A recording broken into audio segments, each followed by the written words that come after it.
Magandang umaga sa inyong lahat. Ngayong araw ay kukuha ko ng health card ID.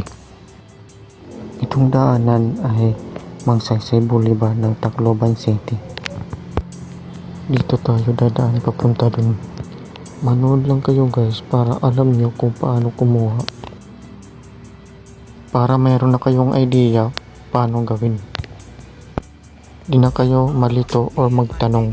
Pwede naman kayo manood sa social media or YouTube or Facebook. Kung wala naman yung kaninang sinabi ko, pwede naman magpasama sa taong may alam para di na kayo mahirapan pagkuha ng health card.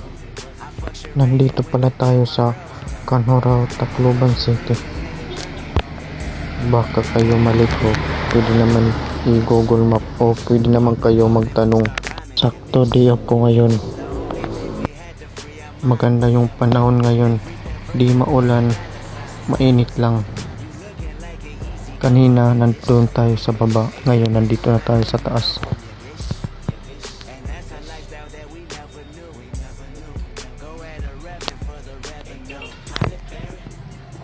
Malapit na tayo sa katotohanan. Malapit na tayo guys. Bagong City Hall ng Tacloban. Tomiko, hari ng kalsada.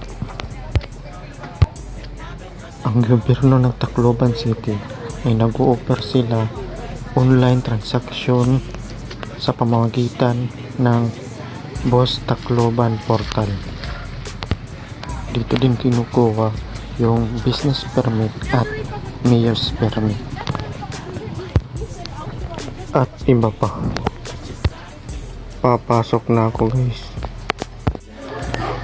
Nagbayad na ako ng health card fee. Pagkatapos kong pagbayad, pupunta naman ako sa Tacloban City Health Office. Doon naman tayo pinapunta. Yung papel nakita nyo, picturean at download sa online.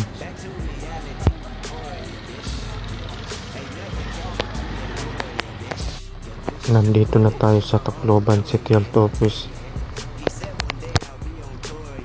Kaliwa lang tayo guys. Magtatanong lang tayo kung anong sunod na proseso para alam nyo kung paano gawin. Para sunod din na kayo mahirapan kumuha. Pagkaon boss. Dito tayo pinapunta ni Kuya. Second floor ng building. Pagkatapos natin doon, kukuha naman tayo ng x-ray para malaman kung may sakit tayo sa baga. Bureau of Fire Protection Region 8 sa pagitan ng RTR Plaza. Nandito pala tayo sa Paterno Street.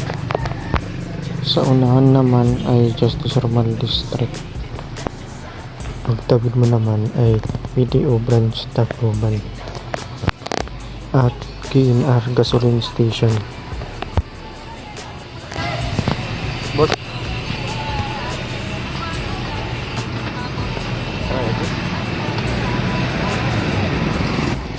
Sasakay naman tayo ng public transport modernization kung saan tayo kukuha ng x-ray.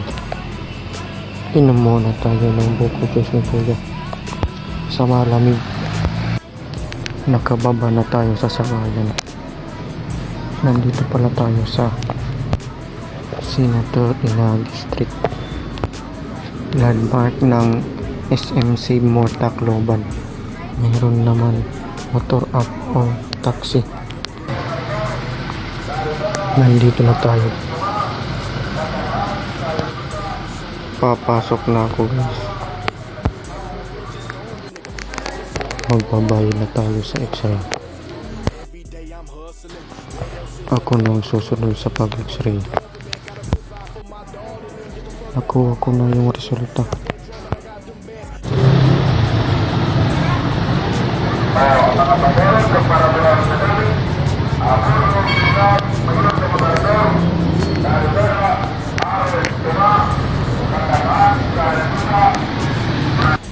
food establishment na pwede kumuha ay motels, hotel, apartment, dining restaurant, at fast food chain.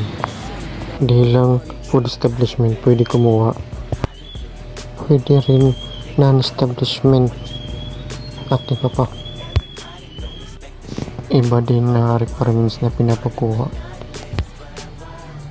Food establishment requirements: official receipt for the health card, deworming result, chest x-ray result, official receipt of the chest x-ray, valid government issue ID, previous health card for renewal. Kailangan din natin umattend ng seminar about sa food handler sanitation, HACCP, every Tuesday and Thursday.